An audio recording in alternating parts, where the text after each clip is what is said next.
के सामने सुमित ओझा CTET study centre में चल रहे हैं सीटेट 2021 दिसंबर 16 दिसंबर से जो एग्जाम शुरू होने वाला है ऑनलाइन मोड में, उसके लिए जो टेस्ट सीरीज संचालित किए हैं उस टेस्ट सीरीज का आज दूसरा टेस्ट हुआ है क्लास में, और इस दूसरे टेस्ट के child development and pedagogy paper को हम डिस्कस करेंगे आपके सामने। तो पेपर है सीडीपी,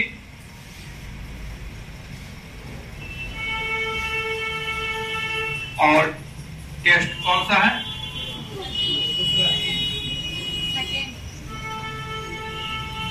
टेस्ट नंबर 2। पहला क्वेश्चन है, बच्चों का संज्ञानात्मक विकास, बच्चों का संज्ञानात्मक विकास जन्म से किशोरावस्था तक किस क्रम में होता है? ठीक है, ऑप्शन ए अमूर्त सांवेदिक मूर्त, यानी अमूर्त सांवेदिक मूर्त, इंग्लिश में बोलेंगे ऑब्स्ट्रैक्ट, सेंसरी एंड कॉन्क्रीट। दूसरा है बी ऑप्शन मूर्त अमूर्त सांवेदिक, यानी कॉन्क्रीट, ऑब्स्ट्रैक्ट, सेंसरी। तीसरा है अमूर्त मूर्त सांवेदिक, और चौथा है यानी डी सांवेदिक मूर्त अमूर्त। देखिए यह क्वेश्चन पिछले एग्जाम में आ चुका है, पता है ना आप लोग को। तो इस क्वेश्चन को अगर इस तरह का और भी क्वेश्चन आता है तो बनाने का सबसे पहले आपको हम तरीका बता दे रहे हैं कि इस तरह के जो भी क्वेश्चन हैं तो उस क्वेश्चन को बनाने से पहले जिन पियाजे ने जो संज्ञानात्मक विकास की अवस्था दिया है वह 4 अवस्था कौन कौन सा दिया है बता रहे हैं आपको। सबसे पहले इंग्लिश में बोलेंगे सेंसरी मोटर स्टेज, दूसरा प्री ऑपरेशनल स्टेज, तीसरा कॉन्क्रीट ऑपरेशनल स्टेज, और चौथा फॉर्मल ऑपरेशनल स्टेज। तो इसका डेट दिमाग में रख लेना है, यानी कि पहला हो जाएगा 0 से 2 यानी सेंसरी मोटर, दूसरा है 2 से 7, तीसरा है 7 से 11, और चौथा है 11 से 15 या 15 16। एक चीज इसको दिमाग में रखिएगा, ब्लैक पेन से हम लिख रहे हैं क्योंकि नंबर रेड से लिख रहे हैं, तो इस चीज को ब्लैक से हम करेंगे यहाँ पे। और दूसरा याद रखिएगा कि बच्चे का बाल विकास में जो अवस्था हम पढ़ाए होंगे तो आपको याद होगा कि सबसे पहले शैशवावस्था, बाल्यावस्था, किशोरावस्था, वयस्कावस्था। हालांकि अवस्था के बारे में मनोवैज्ञानिकों में मतभेद है, एक ही जीवन काल को किसी ने 10 भाग में बांटा है, किसी ने 7 भाग में, किसी ने 8 भाग में। लेकिन आधुनिक मनोवैज्ञानिक जो सहमत है वे पूरे जीवन काल को जो है विवाह से बचने के लिए 4 भाग में बांटते हैं, वह है इन्फेंसी, चाइल्डहुड, एडोलेसेंट और एडल्टहुड। ये इन्फेंसी, चाइल्डहुड, एडोलेसेंट और एडल्टहुड में ऊपर का जो 3 है इन्फेंसी, चाइल्डहुड और एडोलेसेंस का शिक्षा के क्षेत्र में विशेष महत्व है, तो इन तीनों का विशेष रूप से ध्यान में रखना है आपको।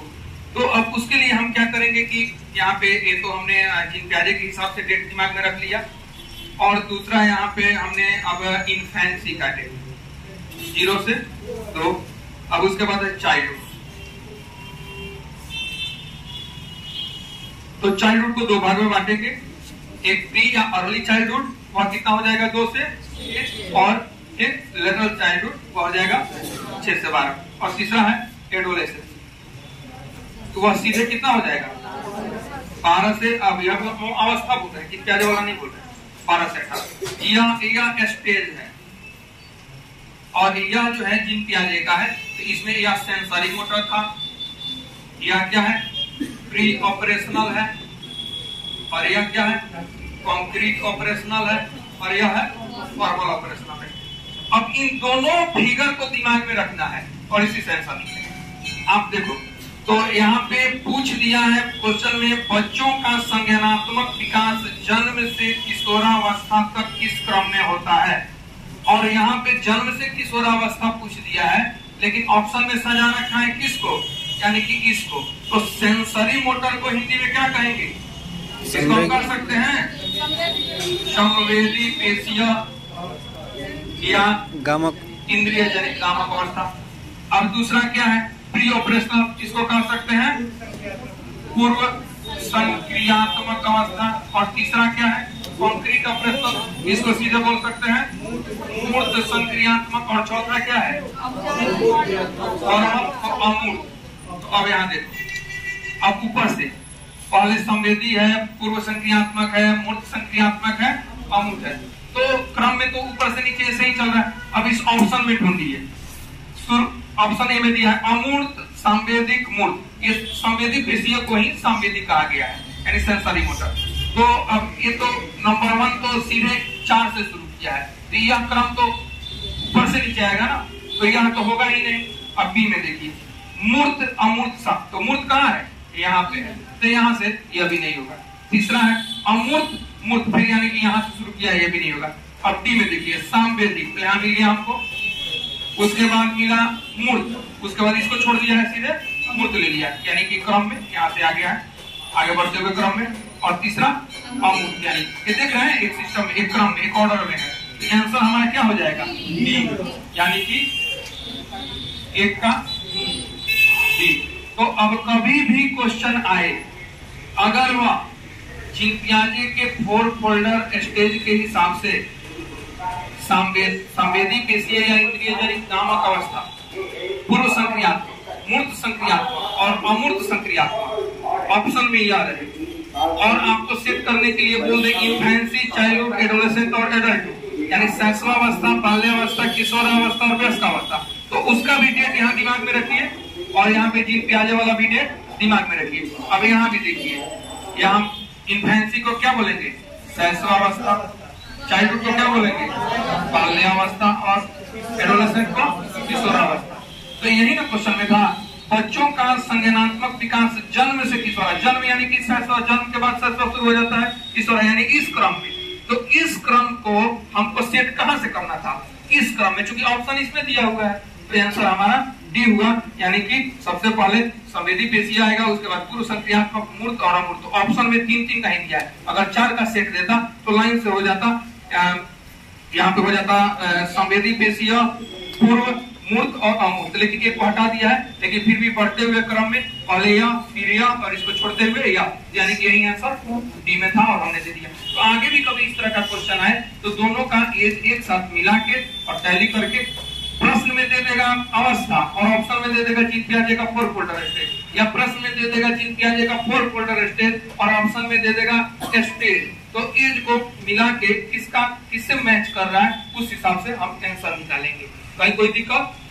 और इस बार भी एक क्वेश्चन निश्चित रूप से इस तरह का रहेगा ही रहेगा, क्योंकि वह सीधे अगर पूछ दे शैशवावस्था और बाल्यावस्था, किशोरावस्था, प्रश्न में भी वही दे दे और उसी को बोले कि आप क्रम से सजाइए, तो बहुत आसान हो जाएगा। तो उस अवस्था को हमको तुलना कर लेना है जीन पियाजे वाले। चलिए सेकंड क्वेश्चन पे आते हैं।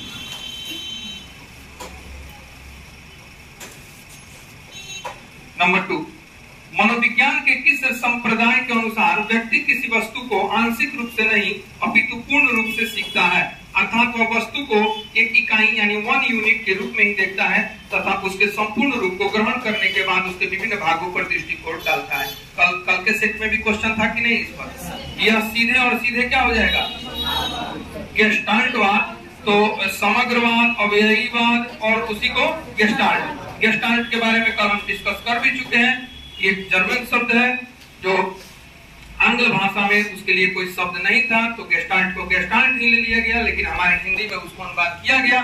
और वह समग्रवाद, अवयवीवाद और ये गेस्टाल्टवादी जो है किसी चीज को पूर्णता या समग्रता में मानते हैं।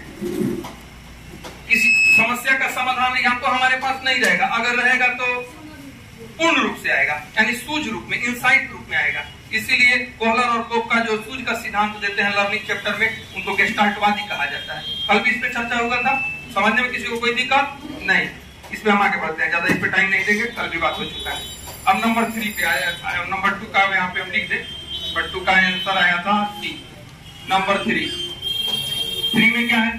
मनोविश्लेषणवाद, यानी साइको एनालिसिस के जनक कौन है? तो मनोविश्लेषण, 1 मिनट, तो ये आए कहां से, पहले ये समझना है। सबसे पहले आपको पर्सनालिटी चैप्टर पे ध्यान देना है, जो सीडीपी में सिलेबस में नहीं दिया है। व्यक्तित्व, लेकिन बहुत ही जरूरी चैप्टर है। क्यों नहीं दिया है मुझे आज तक समझ में नहीं आया। देना चाहिए, व्यक्तित्व पर्सनालिटी को देना चाहिए। तो पर्सनालिटी यानी व्यक्तित्व को बताने के लिए अलग अलग मनोवैज्ञानिकों ने अलग अलग विचार दिया। सेल्डन, क्रेस्मर, बहुत सारे लोगों ने अपना विचार दिया। किसी ने शरीर रचना के हिसाब से व्यक्तित्व बताया, किसी ने किसी हिसाब से, किसी ने किसी हिसाब से। लेकिन पहला जो है मनोविश्लेषणवाद, जो साइको एनालिसिस के रूप में व्यक्तित्व बताने का काम किसने किया, वह है सिगमंड फ्राइड। याद है सिगमंड फ्राइड को आपको पढ़ाए थे।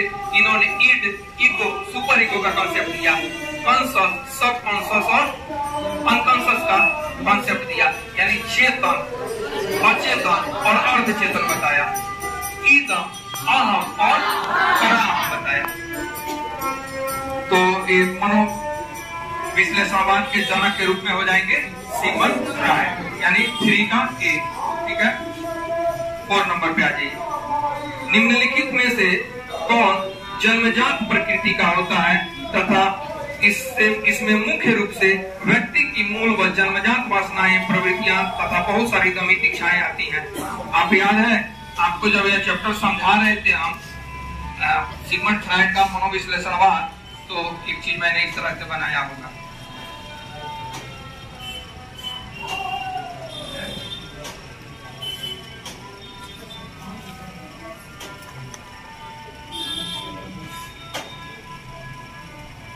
बनाया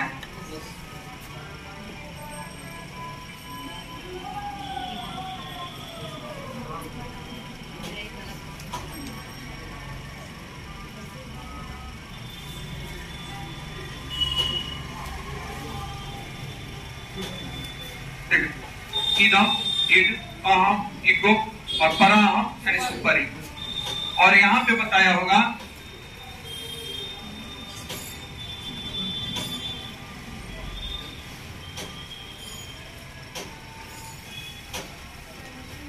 यहाँ पे सबसे पहले चेतन, जो हमारे व्यवहार में दिख रहा है, जो सामने से हम दिख रहे हैं, यह है अर्धचेतन और यह है अचेतन। ठीक है, तो उस समय इस पे बड़ा सा क्लास लिए थे और बताए थे कि चेतन जो दिख रहा है, जो हम आपको दिख रहा है, एक शिक्षक के रूप में आपको दिख रहा है, यानी कि मेरा चेतन दिख रहा है, लेकिन मैं एक शिक्षक आपको न दिख रहा हूँ अपने घर परिवार अपने बच्चों के लिए। क्या मैं शिक्षक ही हूँ? नहीं, यानी कि बहुत सारी मेरी अंदर चीजें हैं, या उसके अलावा भी बहुत सारी मेरी इच्छाएं भावनाएं हैं जो मेरे अंदर दबी हुई है, लेकिन आप तो देख वही रहे जो आपके सामने प्रस्तुत हो रहा है। तो जो भी हम दिखाना चाहते हैं या जो दिखता है वह चेतन है, इनकॉन्शियस। जो हमारे अंदर है नहीं दिख रहा है वह अचेतन है, अनकॉन्शियस। और जो बीच वाला कभी कभी अचेतन की चीजें हमारे अंदर जो होती है वो दबी रहती है, समाप्त नहीं होती है, कभी कभी ये बाहर जाना चाहती है, यानी इसी रास्ते होते हुए आप गुजरती है चेतन तक। तो जब तक इस रास्ते में है उतने दूरी को अर्धचेतन कहते हैं। और यहाँ पे बोल दिया गया ईदम, अहम और पराहम। तो अभी ईदम, अहम, पराहम से पहले बताने से पहले इस चीज को समझिए कि हमारा जो व्यक्तित्व है उस व्यक्तित्व का बहुत बड़ा भाग जो हमारे अंदर में है और नहीं दिख रहा है, अचेतन, वह होता है। चेतन तो उतना ही है जितना हम दिख रहे हैं या दिखा रहे हैं। यह ठीक उसी तरह से है जैसे बहुत बड़ा बर्फ का टुकड़ा जो है समुद्र और पानी में तैरता है। तो देखिए मात्र उसका 10% बाहर दिखाई देता है जो चेतन है, और उसका 90% क्या होता है? पानी में छुपा रहता है, यानी अचेतन है। तो अगर व्यक्तित्व बताना है तो सिर्फ किसी के जो दिखता है 10% के हिसाब से अगर बता दिया जाए तो क्या वो सही होगा? जो बहुत बड़ा पार्ट है 90% जो नहीं दिखता है, बिना उस पे काम किए आप कैसे किसी की पर्सनालिटी को बता सकते हैं? तो फ्राइड ने यही बात कहा कि हमारा जो हमारी अंदर की जो भावनाएं होती हैं, जो चेतन से ज्यादा बहुत बड़ा हिस्सा अचेतन में होती है, तो उस पे काम करने की जरूरत है, उसको जानने की जरूरत है। देखिए अगर मान लीजिए नाविक जो है नाव लेके चल रहा है, ठीक है, यहाँ से नाव लेके चल रहा है समुद्र में, और उसको पता चले दिखाई दे रहा है बर्फ कितना वाला, बस 10%, तो वह यदि सोचेगा कि वहां बर्फ है, वहां जाके हम टकराने वाले हैं बर्फ से, तो आराम से अभी चलो, तब तक वह क्या करेगा? यहीं पे टकरा जाएगा जो पानी का अंदर वाला भाग था। तो इसलिए नाविक को ये पता होता है कि जो जितना दिख रहा है उतना वह है नहीं, उससे वह बहुत ज्यादा है जो अंदर में होगा। ठीक यही काम हमें व्यक्तित्व जानने के लिए, किसी की पर्सनालिटी जानने के लिए करना होगा, तभी जाके हम उसके सही व्यक्तित्व को जान पाएंगे। सिगमंड फ्राइड ने ये चीज बताया कि हमारा व्यक्तित्व जो है उस बर्फ के समान, तैरते हुए बर्फ के समान ही है कि जो दिखता है वो मात्र 10% है और जो नहीं दिखता है वह 90% है। यानी हमारी जो चेतन है वह 10% है और हमारे जो अचेतन की चीजें हैं वो 90%। अब कभी कभी जो अचेतन की चीजें हैं वो हमारे अंदर ही रहती हैं, वो समाप्त नहीं होती हैं, दबी हुई रहती हैं। तो जो दबी हुई है मौका पाके बाहर निकलना चाहती है, तो बाहर निकलने के क्रम में कहाँ पहुंचती है? अर्धचेतन में। तो ये अंदर की चीजें हैं, वे बहुत सारी चीजें, वही चीज उसका रिलेशन सीधे किससे है? अचेतन का, ईदम से। तो ईदम भी हमारे अंदर वही चीज है जो हर आदमी के अंदर यह ईड, ईगो और सुपर ईगो होता है। अगर ये समरस इकाई में है, यानी ढंग से काम कर रहे हैं तो सही है, लेकिन यही अगर समरस इकाई में नहीं है, अनबैलेंस्ड है, तो व्यक्तित्व जो है खराब हो सकता है। तो हर आदमी के अंदर अचेतन रूप में जो चीज है वही चीज यहाँ ईदम में समझने की जरूरत है कि हमारे अंदर की बहुत सारी इच्छाएं, वासनाएं, काम वासनाएं, विभिन्न प्रवृत्तियां जो हम नहीं दिख रही है लेकिन हमारे अंदर ही है, लेकिन वे सब कहाँ स्टोर है? ईदम के रूप में। तो क्वेश्चन हमारा यही था, निम्नलिखित में से कौन सा जन्मजात प्रकृति का होता है तथा इसमें मुख्य रूप से व्यक्ति की मूल व जन्मजात वासनाएं, प्रवृत्तियां तथा बहुत सारी दमित इच्छाएं, यानी हमारी बहुत सारी दमित इच्छाएं कहाँ पे है? ईदम में। और ये सब दमित इच्छाएं यहाँ पे कहाँ बताया गया है? अचेतन में। और जो दमित है वही ना अचेतन में है, जो बाहर दिख रही है तो दमित कैसे है? वो तो चेतन में चला गया।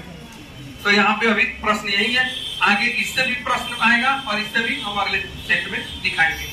अभी हमारा प्रश्न सिर्फ इतना ही था कि निम्नलिखित में से कौन सा जन्मजात प्रकृति का होता है? तो ईदम ही जन्मजात प्रकृति का होता है। 4 का आंसर क्या हो गया? ए। सबको मिटा दे रहे हैं।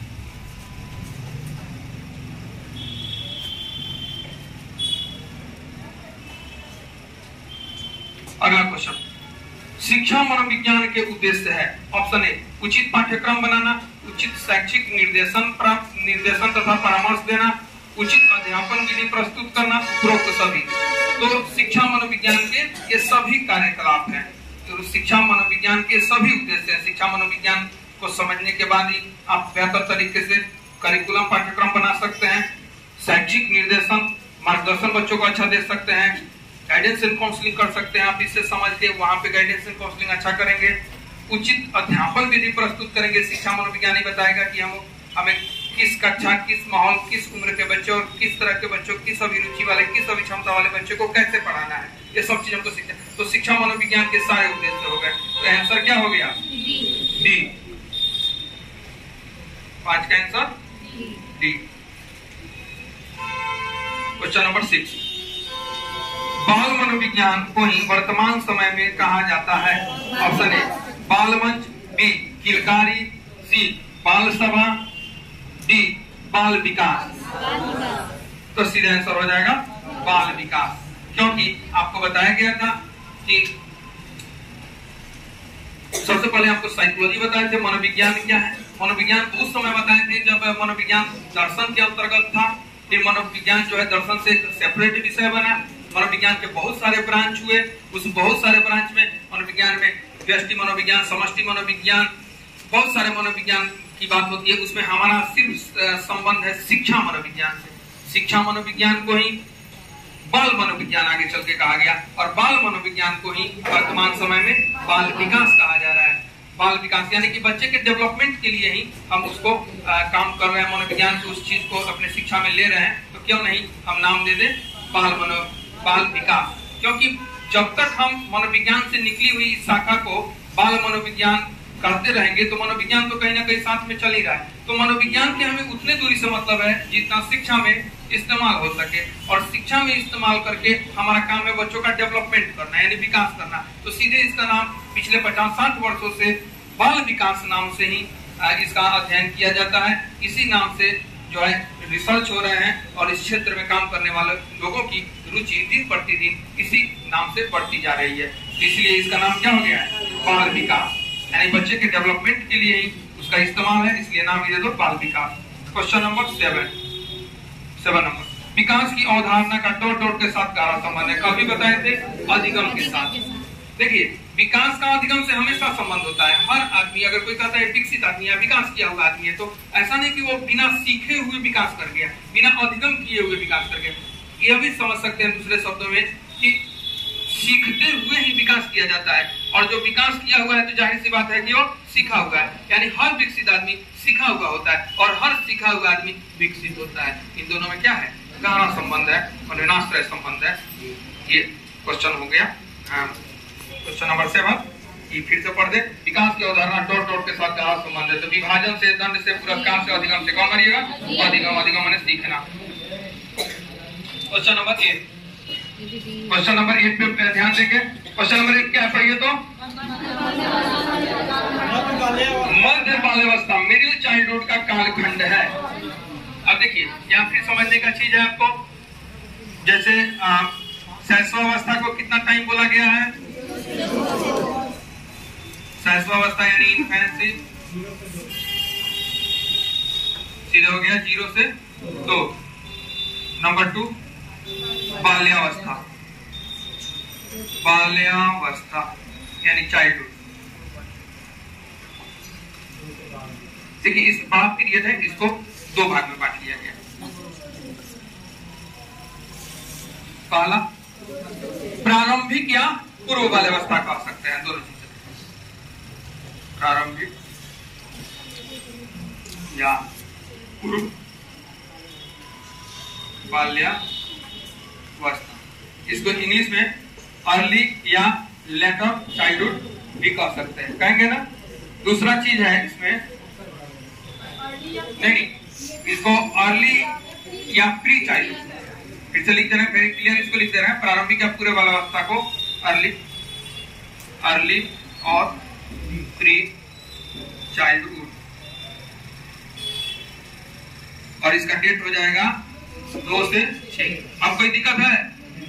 हाँ, पूर्व के लिए प्री हो गया और प्रारंभिक के लिए अर्ली हो गया, दोनों शब्दों में ही चलेगा। और दूसरा चीज यहाँ पे है उत्तर बाल्यावस्था, उत्तर बाल्यावस्था, वेरी क्लियर, इसको बोलेंगे लेटर चाइल्डहुड, और इसका डेट हो जाएगा 6 से 12। और तीसरा चीज यहाँ सीधे कम जगह है, फिर भी यहाँ लिख दे रहे हैं किशोरावस्था, एडोलेसेंस। ये कितने का हो जाएगा? 12 से 18 वर्ष का। अब बिल्कुल एक बार देखिए, यही पे कॉन्सेप्ट क्लियर कर लेना है। सिंपल सा बात है, शैशवावस्था इन्फेंसी 0 से 2 वर्ष तक। दूसरा है बाल्यावस्था यानी चाइल्डहुड। बाल्यावस्था को 2 भाग में बांट लिया गया। पहला जो है हिंदी में यदि बोलेंगे तो प्रारंभिक बाल्यावस्था भी कहेंगे या पूर्व बाल्यावस्था कहेंगे। इंग्लिश में यदि प्रारंभिक बाल्यावस्था लिखे हैं तो अर्ली चाइल्डहुड, और पूर्व बाल्यावस्था लिखे हैं प्री चाइल्डहुड। क्लियर? और उसका डेट है 2 से 6 वर्ष। और दूसरा इसका जो पार्ट है वह सीधे है उत्तर बाल्यावस्था को कभी कभी परवर्ती बाल्यावस्था भी लिखा हुआ हिंदी में मिल जाएगा, परवर्ती बाल्यावस्था। तो इसके लिए अंग्रेजी में लेटर चाइल्डहुड, और यह हो गया 6 से 12। अब किशोरावस्था सीधे 12 से 18 वर्ष, यानी एडोलेसेंट को 12 से 18। अब प्रश्न क्या है, अभी तक तो मनोवैज्ञानिकों ने या लेखकों ने इसी तरह से इसको बताया है, लेकिन सीटेट में प्रश्न आया है मध्य बाल्यावस्था। तो जाहिर सी बात है कि बाल्यावस्था यहाँ 2 से शुरू होके, रेड पेन से दिखा रहे हैं, 2 से शुरू होके कहां तक पहुंच रहा है? 12। तो अब आप ही बताओ 2 से 12 में कितना वर्ष निकला? 10 वर्ष। अब 10 वर्ष को 3 बराबर भागों में बांट लोगे, कितना होगा? 3.3। तो देखिए 3 वर्ष 3, तो इस तरह से एकदम एग्जैक्ट नहीं होता है, थोड़ा सा 3 भाग में बांटेंगे तो 3 साल ले लेंगे 2, और 1 वर्ष, 1 में 4 वर्ष लगा देंगे। यानी कि अब एक साधारण तौर पे हम इसको बांट रहे हैं। मान लो 2 से 3 साल जोड़ो तो कितना हुआ? 2 से 3 4 5, 2 से 5, और 5 से 4 साल यहाँ ले लो, 6 7 8 9 ले लो, और यहाँ चूंकि फिर 3 लेना है 9 से 12। अब यहाँ देखो ये चीज 2 से 12 हो गया, यहाँ 2 से 12 था। अब इसमें जिस ऑप्शन में ये बीच वाला एज दिखे वो मध्य समझ लेना है। अभी कोई जरूरी नहीं है कि 5 से 9 ही होगा, हो सकता है 5 से 8 हो जाए और इसको बना दे उसमें इसने 8 से क्या 12, लेकिन फिर भी तो अधिकतम एज मध्य का जिस ऑप्शन में मिले आपको वही चुन लेना है। तो यहाँ पे क्या था 5 से 9 और यहाँ 9 से 12। तो ऑप्शन नंबर देखो, मध्य बाल्यावस्था मिडिल चाइल्डहुड का कालखंड है। ऑप्शन है 0 से 2 वर्ष, 2 से 6 वर्ष, 6 से 12 वर्ष और 5 से 9 वर्ष। क्या आंसर हो जाएगा 5 से 9, यानी कि 8 नंबर का भी आंसर क्या हो गया डी। इसको मिटा दे। समझ चुके हैं बोर्ड का चीज? एक बार दिखा दीजिए बोर्ड का चीज। समझ चुके हैं आप लोग?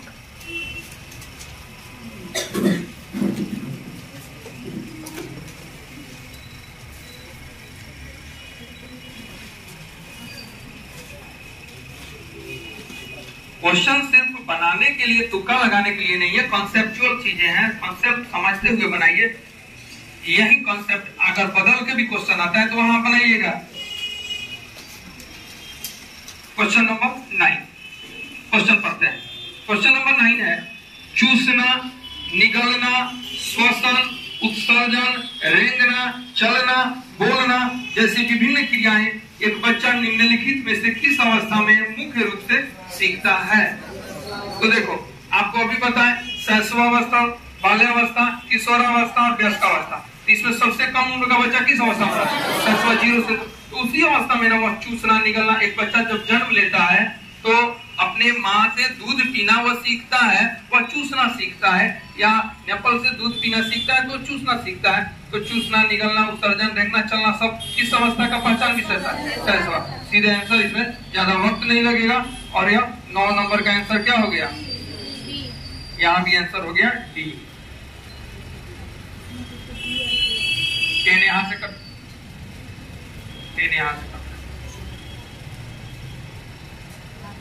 भाषा के अभाव, यानी बच्चे उस समय के बच्चे को दिमाग में रखिए जब अभी वे बोलना नहीं जानते। ठीक है, 2 वर्ष पहुंचने के साथ ना बच्चे थोड़ा बहुत बोलना शुरू करते हैं और 2 वर्ष प्लस में धीरे धीरे ज्यादा बोलने लगते हैं, भाषा का विकास। तो वैसे बच्चा जन्म लिया, उसका पहला रोना, वहीं से भाषा विकास का क्रम शुरू हो जाता है। लेकिन स्पष्ट रूप से बच्चा शब्द बोलना, अपनी चीजों को शब्द के माध्यम से व्यक्त करना, बताना इच्छाओं को, वह 2 वर्ष या 2 वर्ष से आगे में करता है। दिमाग में इसको रखिएगा। तो यहाँ है भाषा के अभाव, बच्चों द्वारा की जाने वाली क्रियाएं का भाषा के अभाव में होना चाहिए। यहाँ पे एक क्वेश्चन जो लिखा गया, पेन दीजिए तो जरा, लाइन सही कीजिए। भाषा के अभाव में बच्चों द्वारा की जाने वाली क्रियाएं कहलाती हैं। ऑप्शन ए, रुक जाइए, भाषा जन्य क्रियाएं। ऑप्शन बी, अभाव जन्य क्रियाएं, गामक क्रियाएं और आत्म प्रेम क्रियाएं। क्या हो जाएगा? गामक क्रिया, सॉरी गामक क्रिया। तो आंसर क्या है? सी है। अब क्यों गामक क्रिया है जरा सुनिए। जब बच्चा थोड़ा जन्म के साथ धीरे धीरे कुछ महीनों का होता है, 9-10 महीनों का होता है, 12 महीने, तो 1.5 वर्ष तक का बच्चा, अब उसको पानी चाहिए तो उंगली इशारा करेगा, ओ।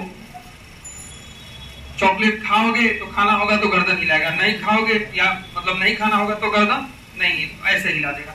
तो ऐसे करना, गर्दन हिलाना, उंगली दिखाना, इशारा करना, यह सब भाषा के अभाव में बच्चा कर रहा है, वह गामक क्रिया है। यही बच्चा जब 2 वर्ष और 2 वर्ष से प्लस होगा, जब उसको समझ में आ जाएगा, भाषा बोलने लगेगा, तो वह उंगली दिखा के पानी का बोतल रखा है, गामक क्रिया बोलता था ओ, तो आगे चल के जब उसको पानी बोलने आ जाएगा तो वह बोलेगा, उंगली नहीं दिखाएगा, सीधे बोलेगा पानी, और एक समय बोलेगा मुझे पानी दो, यानी भाषा का जैसे जैसे विकास हो। लेकिन जब तक भाषा की विकास नहीं थी तब तक वह जो गेस्टर के माध्यम से, हाव भाव के माध्यम से, इशारा करके, उंगली दिखा के, गर्दन हिला के जितना करता था वो सब क्या है? गामक क्रिया है। कुछ लोग इसको नहीं समझते हैं और वे पढ़ा देते हैं कि बच्चे जो है खिलौना जो है तोड़ के एक एक पार्ट इधर उधर करके देखते हैं गामक क्रिया। नहीं, बिल्कुल नहीं, गलत कॉन्सेप्ट है, गलत कॉन्सेप्ट कभी नहीं समझिए। सही कॉन्सेप्ट यही है, भाषा के अभाव में बच्चे जो है अपने हाव भाव, गेस्टर, इशारा करके, गर्दन हिला के, उंगली दिखा के चीजों को बताते हैं, वही उनकी क्या है? गामक क्रिया है, मोटर एक्टिविटीज है, मोटर एक्टिविटीज उनको कहते हैं। क्वेश्चन नंबर 11, वीर पूजा अथवा नायक पूजा, यानी उसको इंग्लिश में बोलेंगे हीरो वर्शिप। हीरो वर्शिप किस अवस्था की पहचान विशेषता है? तो यह सीधे हो जाएगा किशोरावस्था, यानी कि 11 का सी। अब कैसे होगा जरा बता दे। हर स्टेज के अपने अपने कैरेक्टर होते हैं। जैसे बच्चा शैशवावस्था में, तो इनफैंसी में भी कुछ उसके खास गुण देखे जाते हैं। उसी तरह जब बच्चा बाल्यावस्था में गया, उसके कुछ खास पहचान विशेषता देखे जाते हैं। उसी तरह जब बच्चा किशोरावस्था में गया, तो वहां भी कुछ खास पहचान विशेषता देखे जाते हैं। आपको बहुत चीज बताया जा चुका है किशोरावस्था के बारे में। तो उसी में एक बताया गया था। क्या बताया गया था? वीर पूजा, हीरो वर्शिप। ये हीरो वर्शिप होता क्या है? एक किशोरावस्था में एक सहज रूप में ये भावना आ जाती है। वे अपने से किसी को भी, बड़े को, अपने माता पिता को, किसी फिल्म स्टार को, किसी क्रिकेटर को, बच्चे की रुचि जिसमें ज्यादा हो उसको अपना आइडियल मानने लगते हैं, अपना आदर्श मानने लगते हैं। और जिसको अपना आइडियल आदर्श मानते हैं, उसी के जैसा आहार, व्यवहार, हाव भाव सब करने लगते हैं। तो वह कहीं ना कहीं वीर पूजा की भावना उनमें आ जाती है किशोरावस्था की। और यह किशोरावस्था में ही मुख्य रूप से देखी जाती है। इसीलिए क्वेश्चन था वीर पूजा, उसी को नायक पूजा भी बोलते हैं इंग्लिश में, हीरो वर्शिप, किस अवस्था की पहचान विशेषता है? तो वह किशोरावस्था। बाकी तो किशोरावस्था में बहुत सारी बातें हैं जो हम आपको बता चुके हैं। अगले टेस्ट में आ भी जाएगा क्वेश्चन नंबर 12। हमारी कार्य कुशलता, कार्य क्षमता, व्यवहार में परिवर्तन जैसे गुणात्मक परिवर्तन उदाहरण है। ऑप्शन ए वृद्धि यानी ग्रोथ, ऑप्शन बी विकास यानी डेवलपमेंट, ऑप्शन सी अभिप्रेरण यानी मोटिवेशन, ऑप्शन डी इनमें से कोई नहीं। क्या लगाइएगा? विकास। वेरी गुड, विकास। अब कैसे? जब आपको हम एक तरफ वृद्धि और दूसरे तरफ विकास बता रहे थे ना, तो याद कीजिए दोनों में ऐसे करके हम लिखाए थे कॉपी में, याद है? तो वृद्धि के बारे में कहा गया होगा कि एक निश्चित समय पे जाके रुक जाती है, जबकि विकास के बारे में कहा गया कि निरंतर चलती रहती है। वृद्धि एक रुक जाती है, इस पर भी मनोवैज्ञानिकों में थोड़ा मतभेद है। कुछ लोग रुक जाती है मानते हैं, और कुछ लोग मानते हैं कि नहीं, एक निश्चित समय पे यानी परिपक्वता प्राप्त करके वृद्धि मंद हो जाती है, इतनी मंद कि उसको रुकने की श्रेणी में कह दिया गया। तो इसलिए कुछ लोग रुक जाने मानते हैं और कुछ लोग बोलते हैं बिल्कुल मंद हो जाती है। लेकिन विकास जो है चलती रहती है। तो ऐसी क्या है जो रुक जाती है और चलती रहती है? तो वृद्धि में जैसे हमारा शारीरिक परिवर्तन, शरीर का बढ़ना, तो यह वास्तव में एक निश्चित समय पे, मान लीजिए मेरी हाइट है, अगर मेरी हाइट 6 फीट है, तो एक निश्चित समय पे क्या हो गई? आखिर रुक गई। लेकिन उस समय जो मेरी हाइट थी 6 फीट, और आज उसके बाद 10 वर्ष हम और आगे निकल गए, तो इस 10 वर्ष में हाइट तो नहीं बढ़ी, लेकिन मेरी कार्य कुशलता, कार्य क्षमता, व्यवहार में परिवर्तन, ये सब चीजें बढ़ी हैं। और ये सब जो चीजें हैं मेरी गुणात्मक चीजें हैं, क्वालिटी वाली चीजें हैं। तो वही क्वेश्चन था कि हमारी कार्य कुशलता, कार्य क्षमता, व्यवहार में परिवर्तन जैसे गुणात्मक परिवर्तन उदाहरण है, तो यह विकास के उदाहरण है। ठीक है? B, question number 13।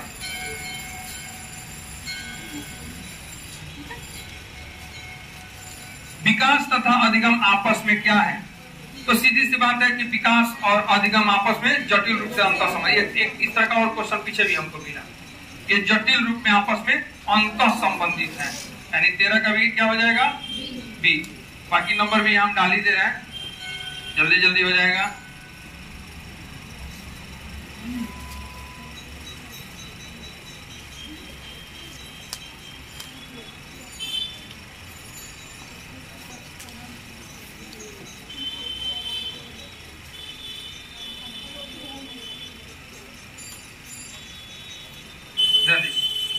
तो कितने नंबर पे हमको डिस्कशन करना है? 14। विकास के सभी आयाम आपस में, हाँ देखिए पहला क्वेश्चन में तो 13 और 14 में अंतर है, सेम नहीं समझिएगा। क्वेश्चन नंबर 13 में था विकास तथा अधिगम आपस में क्या है? जटिल रूप से। यानी हम जो सीखते हैं और जो विकास करते हैं, दोनों चीजें आपस में अंतर संबंधित है, गहरा संबंध है, जुड़े हुए हैं। और 14 नंबर क्वेश्चन में है विकास के सभी आयाम। तो जब विकास की सभी आयाम हम बात बोल देंगे, तो मान लीजिए जैसे आप लूडो खेले हैं, लूडो, उसमें जो पासा होता है देखते, उसमें 6 अंक होता है, तो वे सभी 6 अंक मिलकर ना पासा बना होता है। ठीक उसी तरह से विकास के विभिन्न आयाम, जिसको विकास के विभिन्न पहलू, विकास के विभिन्न बीमा, विकास के विभिन्न क्षेत्र, विकास के विभिन्न रूप, विकास के विभिन्न दिशाएं भी कहा गया है। तो इतना कहने की जरूरत नहीं है। वेरियस एस्पेक्ट्स ऑफ डेवलपमेंट कह सकते हैं या डायमेंशन कह सकते हैं, विकास के आयाम। तो ये सब आपस में जुड़े होते हैं और सबके मिलकर विकास बनता है। जैसे पहला हो जाएगा शारीरिक विकास, दूसरा हो जाएगा मानसिक और संज्ञानात्मक विकास, तीसरा हो जाएगा सामाजिक या सोशल डेवलपमेंट, चौथा हो जाएगा नैतिक विकास यानी मोरल डेवलपमेंट, भाषा का विकास हो जाएगा लैंग्वेज डेवलपमेंट, और छठा एक जो इसके पीछे दिख नहीं रहा वो है इमोशनल डेवलपमेंट यानी संवेगात्मक विकास। और भी विकास के आयाम हो सकते हैं, लेकिन मुख्य रूप से जो 6 है हमने उसको बोला। तो ये सभी आपस में क्या होते हैं, संबंधित होते हैं। एक बच्चा अगर उसका शारीरिक विकास बहुत अच्छा हो रहा है और उसका मानसिक विकास भी बहुत अच्छा हो रहा है, सब बाकी विकास भी सब अच्छे से चल रहा है, लेकिन कभी कभी होता है कि एक विकास, जैसे उसको एक्सीडेंट हो गया, ठोकर लग गया, अब वो 1 वर्ष तक लगातार मेडिकल ट्रीटमेंट में रहा, हॉस्पिटल में रहा, बेड पे रहा, स्कूल जाना छूट गया, तो इसका असर क्या होगा, उसके मानसिक विकास यानी संज्ञानात्मक विकास पर भी पड़ेगा, उसके सांवेगिक विकास, सामाजिक विकास पर भी पड़ेगा। तो विकास के सभी आयाम एक दूसरे को प्रभावित करते हैं, एक दूसरे से जुड़े होते हैं। तो जुड़े हुए हैं, विकास के सभी आयाम क्या है, एक दूसरे से जुड़े हैं। नंबर सी होगा 14 का आंसर, यहाँ पे सी लिखेंगे हम।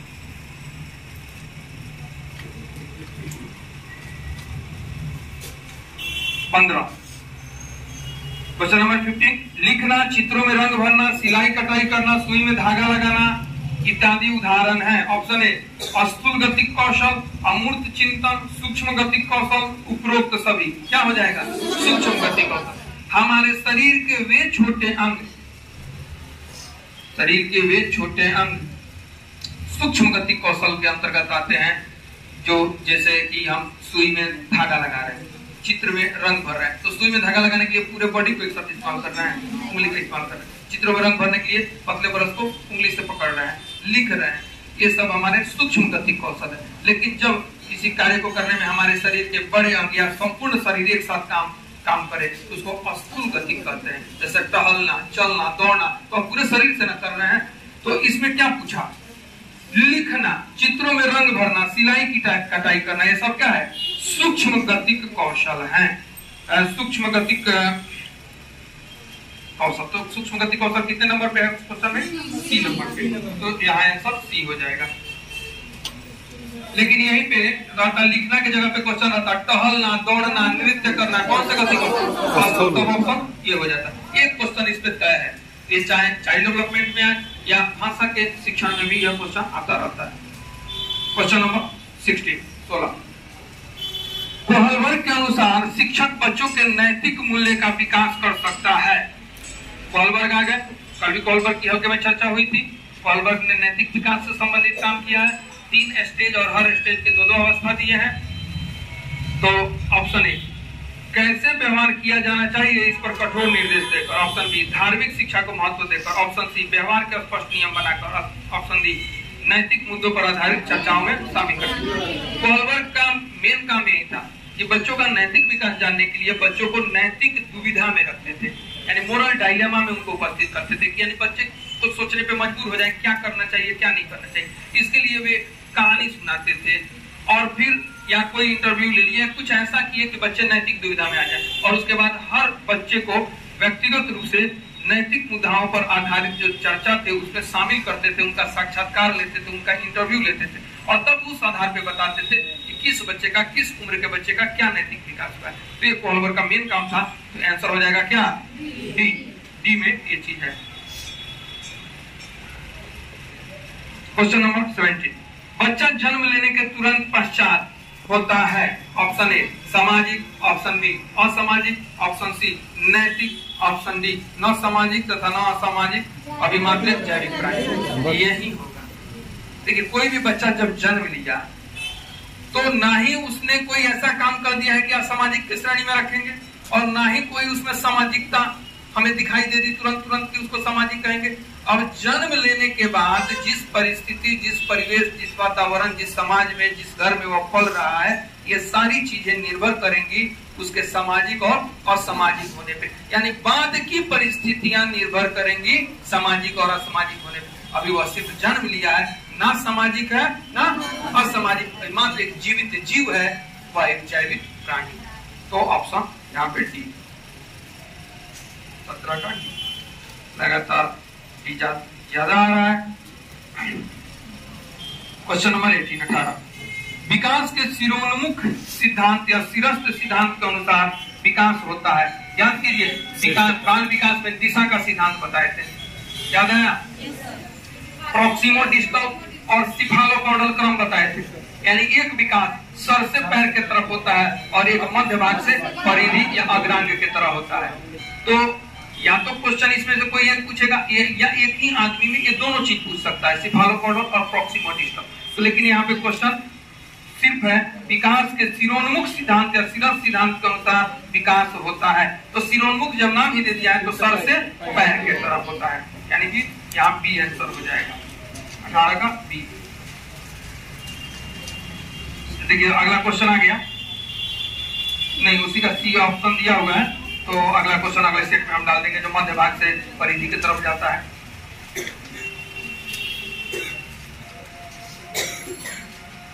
यह क्वेश्चन देखिए, यह क्वेश्चन मार्केट के किसी गाइड नोट्स मटेरियल से नहीं है, ये हाथ से लिखे जाते हैं, मैं खुद लिखता हूँ। हाँ, इसमें कुछ प्रीवियस ईयर के क्वेश्चन हम जरूर रखते हैं कि स्टूडेंट को समझ में आए किस तरह से क्वेश्चन आता है, लेकिन फिर भी कुछ ही क्वेश्चन एक आध दो हैं, बाकी जो है अपने से बनाया जाता है, क्रिएट किया जाता है। तो ये मेरे हैंडराइटिंग में लिखे हुए हैं क्वेश्चन, मैं खुद रात भर जग के तैयार करता हूँ इन प्रश्न को और आपके सामने रखता हूँ। इसमें बहुत ऐसे प्रश्न हैं जो एग्जाम में सीधे उसका असर आपको दिखेगा, सीधे उस तरह के क्वेश्चन दिख जाएंगे। थोड़ा बहुत भाषा में परिवर्तन जरूर होगा, लेकिन बात वही होगी। कॉन्सेप्ट यहाँ आप समझें तो वहाँ आराम से बनाएंगे, थोड़ा बहुत चेंज करके भी रहे। तो क्वेश्चन नंबर 19 क्या है? बंडूरा द्वारा प्रतिपादित सामाजिक अधिगम सिद्धांत से संबंधित महत्वपूर्ण बिंदु है।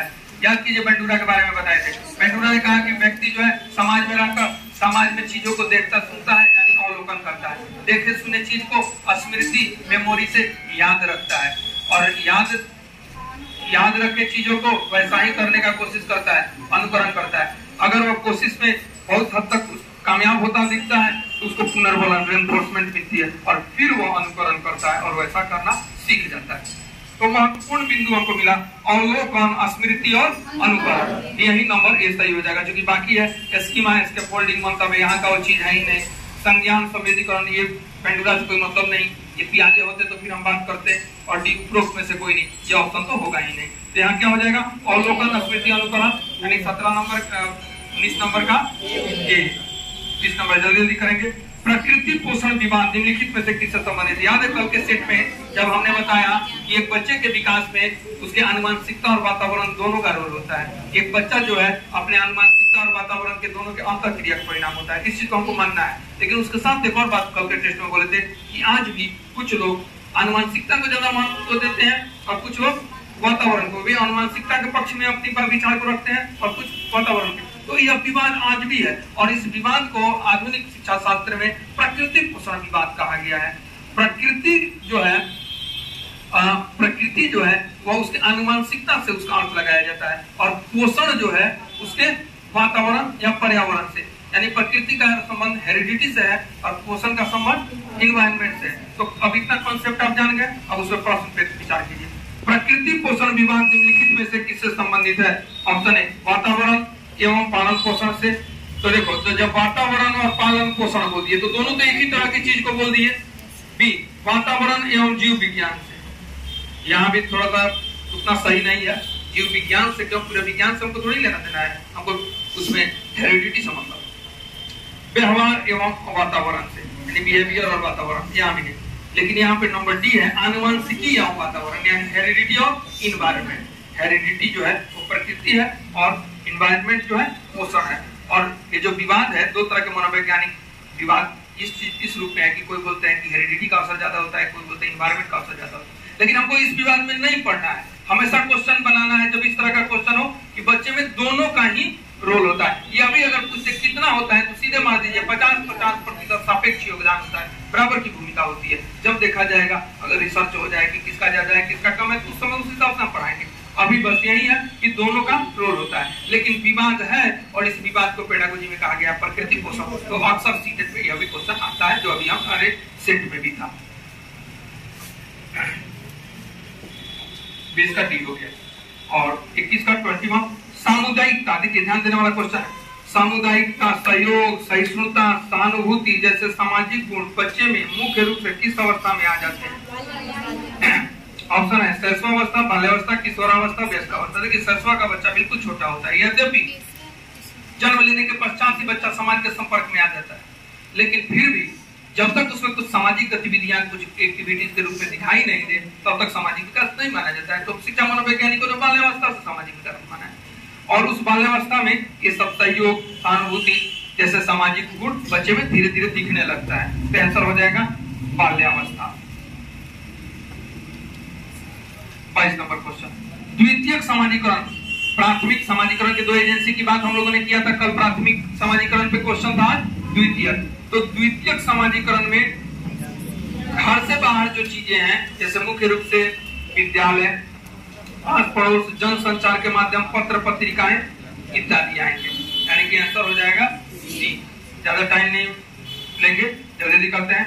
क्वेश्चन नंबर 23, निम्नलिखित में से किसके उचित विकास से ही संज्ञान का विकास होता है?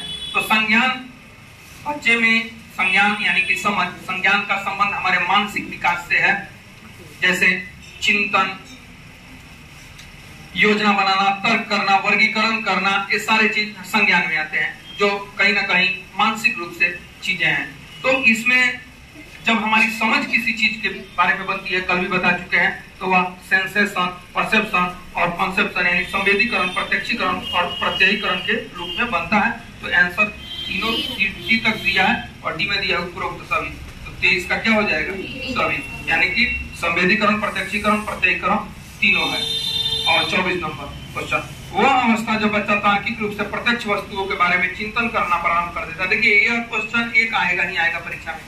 जीन पियाजे में, जीन पियाजे ने जो 4 फोल्डर स्टेज दिया, यानी चारों अवस्था दिया, वह है पहला संवेदी पेशी अवस्था, दूसरा पूर्व संक्रियात्मक, तीसरा मूर्त और चौथा अमूर्त या औपचारिक। तो जो मूर्त संक्रियात्मक है, तो वहां पे चिंतन बच्चा शुरू कर देता है, प्रारंभ कर देता है, लेकिन वह चिंतन करने के लिए वस्तु का सामने होना, मूर्त रूप में होना चाहिए। यानी कि अगर बच्चे को सामने कुत्ता और बिल्ली खड़ा कर देंगे और बोलेंगे बाबू तुम जो है कुत्ते बिल्ली में 10 अंतर बताओ, तो सामने से देख के वो अंतर बता देगा। लेकिन वही बच्चा अगर कुत्ते बिल्ली को सामने नहीं रखा जाए और बोला जाए कि तुम सोच के बताओ अमूर्त रूप में, तो शायद नहीं बता पाएगा। लेकिन यही बच्चा जब अगले स्टेज में चला जाएगा, वह क्या नाम है? अमूर्त संक्रियात्मक अवस्था। तो चीजें सामने होनी जरूरी नहीं है। दूसरा उदाहरण देते हैं, जैसे मान लीजिए कि वह अवस्था जब बच्चा तार्किक रूप से प्रत्यक्ष वस्तुओं के बारे में चिंतन करता है। तो तार्किक रूप से प्रत्यक्ष के बारे में चिंतन किया, तो अभी पता है क्या है? मूर्त रूप में, यानी कि सामने से। Answer C. तो मूर्त रूप में जैसे मान लीजिए बच्चे को हमने 10 सेव दे दिया और बोला कि 10 सेव में से हम उसमें से 3 सेव निकाल लिए, और बोले कि तुम्हारे पास कितना सेव है? तो हाथ में 7 सेव उसके पास है ना। मूर्त रूप में वो चिंतन कर रहा है। चिंतन का प्रारंभ यहीं से है। लेकिन अभी ध्यान दीजिएगा, अमूर्त चिंतन या अमूर्त संकल्पनाओं के बारे में भी वो चिंतन नहीं कर रहा है। वह कब करेगा? जिन पियाजे के अनुसार अगली अवस्था। हम अपनी बात नहीं बता रहे, किसकी बात बता रहे? जिन पियाजे ने जो अपने संज्ञानात्मक विकास को बताया। तो वह अगला क्वेश्चन आ जाएगा 25 नंबर। पियाजे के अनुसार नाम भी दे दिया गया है। पियाजे के अनुसार निम्नलिखित में से कौन सी अवस्था है जिसमें बच्चा अमूर्त संकल्पनाओं के विषय में अमूर्त चिंतन प्रारंभ करता है? बताइए। औपचारिक या अमूर्त संक्रियात्मक अवस्था। इंग्लिश में उसको फॉर्मल ऑपरेशनल स्टेज बोलेंगे, जो 11 और उससे ऊपर का होता है। इसमें अब वस्तु को सामने मूर्त रूप में देने की जरूरत नहीं है, कुत्ते बिल्ली को सामने रखने की जरूरत नहीं है, सेव को हाथ में देने की जरूरत नहीं है। हर तरह का चिंतन बिना देखे वो अमूर्त रूप में अमूर्त संकल्पना के बारे में करेगा। तो चिंतन प्रारंभ में सीख पाया, प्रत्यक्ष रूप में चीजों को देखकर, वह हो जाएगा मूर्त। और चिंतन अमूर्त संकल्पनाओं के बारे में अमूर्त रूप में आया, तब वो कौन हो जाएगा? अमूर्त संक्रियात्मक अवस्था। जिन पियाजे के तीसरे और चौथे से ये क्वेश्चन आता है। 25 का बी यानी औपचारिक ज्ञान। 26 बच्चों के डॉट डॉट को उनके व्यवहार के चिन्हों जैसे तनाव, बेचैनी और हकलाने से जाना जा सकता है। ऑप्शन ए बुद्धि, सृजनात्मकता, संवेगों, परिपक्वता। क्या होगा? संवेग, यानी उनके इमोशन से इनका संबंध है। कि जैसे तनाव, बेचैनी, हकलाने, चेहरा का लाल हो जाना, सांस का तेजी से चलने लगना, ये सब क्या है? संवेग से संबंधित चीज है। तो आंसर यहाँ सी हो जाएगा। 27 नंबर क्वेश्चन 27। श्रवण बाधित बच्चों यानी हेयरिंग डिसेबिलिटीज को पढ़ाने के लिए क्या प्रयुक्त किया जाता है? यानी श्रवण बाधित बच्चों जो सुनने में जिनको दिक्कत है उनको पढ़ाने के लिए क्या प्रयुक्त किया जाता है? तो ऑप्शन है वर्बल भाषा, ब्रेल लिपि, सांकेतिक भाषा, सभी। तो क्या हो जाएगा? सांकेतिक। तो देखिए जब उनको सुनने में ही दिक्कत है और वर्बल में ही पढ़ा रहे हैं तो दिक्कत की दिक्कत बनी रही, सुनने में कठिनाई होगी। ब्रेल लिपि, वे अंधे तो है नहीं कि ब्रेल लिपि से पढ़ेंगे। और सांकेतिक, चूंकि उनको सुनने में ना दिक्कत है, देखने में तो दिक्कत नहीं है, संकेत के माध्यम से वे पढ़ाएंगे, जो देख के वे काम ज्यादा कर पाएंगे, इसलिए सांकेतिक होगा। यानी कि 27 का सी। 28 नंबर शाब्दिक साहचर्य सीखना। शाब्दिक साहचर्य सीखना जो है इसको वर्बल एसोसिएशन लर्निंग कहते हैं। ये गेगनी द्वारा प्रतिपादित समस्या समाधान श्रृंखला पे आधारित है। याद है लर्निंग चैप्टर जो पढ़ाए थे तो इसमें आप जो है सबसे पहले दिमाग में लाइए, गेगनी द्वारा प्रतिपादित समस्या समाधान सीखने की एक श्रृंखला दिया गया था। उस श्रृंखला जो पिरामिड जैसा था, याद है? श्रृंखला में इसमें सब बताया गया था, याद है? तो इसमें नंबर आपको बताना है, नंबर से पूछ दिया है कि आप जैसे गेगनी द्वारा प्रतिपादित, क्वेश्चन है शाब्दिक साहचर्य सीखना यानी वर्बल एसोसिएशन लर्निंग गेगनी द्वारा प्रतिपादित समस्या समाधान श्रृंखला के किस क्रम पर अवस्थित है? ऑप्शन ए पहला, दूसरा, तीसरा, चौथा। तो सबसे पहले तो बताओ कि गेगनी द्वारा प्रतिपादित जो समस्या समाधान श्रृंखला थी उसमें कितनी अवस्था के बारे में कहा गया था? 8 बताए थे ना। तो यहाँ 1 2 3 4 5 6, थोड़ा और बढ़ाइए इसको, 7 और 8, अब जाके होगी। तो सबसे पहले नंबर पे जो है वो आ जाएगा, यानी नीचे से पहला नंबर यहाँ आ जाएगा और वह हो जाएगा सांकेतिक सीखना यानी सिग्नल लर्निंग। नंबर 2 पे आ जाएगा उद्दीपन अनुक्रिया सीखना यानी स्टिमुलस रिस्पॉन्स लर्निंग। और नंबर 3 पे आ जाएगा सरल श्रृंखला का सीखना, लर्निंग ऑफ सिंपल चेनिंग। और चौथे नंबर पर आ जाएगा शाब्दिक साहचर्य सीखना। तो यही ना क्वेश्चन है, शाब्दिक साहचर्य सीखना। तो कितने पे है? चौथे नंबर पे। यही कितना, चूंकि ये सब ऑर्डर में है, क्रम में। पांचवा छठा भी हम बता दे रहे हैं। जैसे पांचवा है विभेदीकरण सीखना, लर्निंग डिस्क्रिमिनेशन। छठा है संप्रदाय सीखना, कॉन्सेप्ट लर्निंग। सातवां है नियम सीखना, रूल लर्निंग। और आठवां है समस्या समाधान सीखना, प्रॉब्लम सॉल्विंग लर्निंग। तो हमको पूछा कौन सा है? चौथा। तो चौथा नंबर यहाँ पूछ देना है, चूंकि चौथे नंबर पे जो है यही है शाब्दिक साहचर्य वर्बल एसोसिएशन लर्निंग। कितने नंबर पे है? क्योंकि ये सब ऑर्डर में होते हैं, इसको इधर उधर नहीं कर सकते। गेगनी ने जिस क्रम में दिया उसी क्रम में आपको याद रखना होगा। चौथा नंबर 28 का डी हो गया। 2 क्वेश्चन और है, जल्दी से कर लेते हैं। 29 नंबर सीखने वाले व्यक्ति में संतोष यानी सेटिस्फैक्शन या खींच होना व्यक्ति की डॉट डॉट पे निर्भर करता है। याद कीजिए जब थॉर्नडाइक का नियम बता रहे थे तो उसमें तत्परता का नियम, अभ्यास का नियम, प्रभाव का नियम बताए थे, जो थॉर्नडाइक के मुख्य नियम है। तो इस मुख्य नियम में 3 बताए थे। तो सीखने वाले व्यक्ति में संतोष और खींच। देखिए जब आपको बताया गया था कि आप सीखने के लिए इच्छुक हैं और सीखने दिए क्या मौका दिया जाए तो आप में संतुष्टि की भाव होगी और आप सीखिएगा। आप सीखने के लिए इच्छुक हैं और सीखने का मौका नहीं दिया जाएगा तो खींच होगा, तो लर्निंग नहीं होगी। और तीसरी परिस्थिति, आप सीखने के लिए इच्छुक नहीं है और जबरदस्ती सिखाया जाए तभी आपको क्या होगी? खींच होगी, तभी लर्निंग नहीं होगी। तो ये हर समय आप सीखने के लिए कब रेडीनेस के साथ हैं, कब नहीं है, मैटर यह है, यानी तत्पर कितने हैं।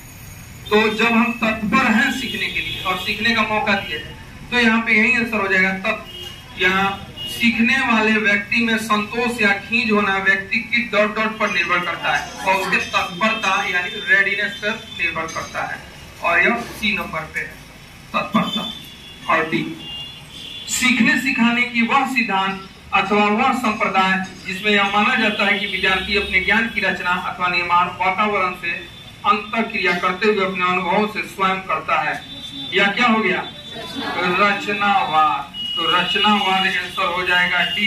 इसको हम थोड़ा सा समझा भी दे रहे हैं कि आप सभी जो स्टूडेंट हैं, रचनावाद क्या है, एक बार फिर से कभी इस पे चर्चा हुई थी कि रचनावाद में जैसे होता क्या है कि शिक्षार्थी जो है वह अपने परिवेश से स्वयं से अंतःक्रिया करते हुए तथा अपने पूर्व अनुभव से लाभ उठाते हुए ज्ञान का निर्माण स्वयं करता है।